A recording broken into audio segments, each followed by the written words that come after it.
আসসালামু আলাইকুম। আমার ছোট্ট কিচেনটা আজকে ক্লিন করার ডেট। আমি অ্যাডজাস্ট ফ্যান খুলে নিয়েছি।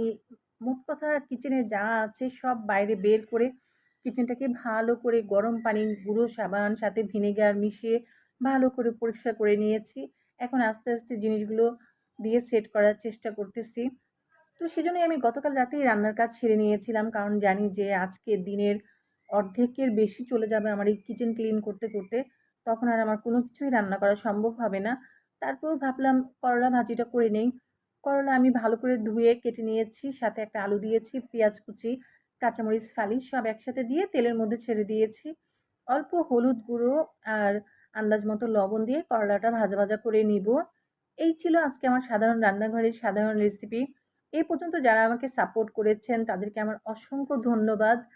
ইনশাআল্লাহ আপনারা যারা আমাকে সাপোর্ট করেন বা ফলো দেন, কমেন্ট করেন, আমি যখনই ফেসবুকে আসি সাথে, সাথে চেষ্টা করি তাদের ফলো ব্যাক করতে, রিপ্লাই দেওয়ার জন্য।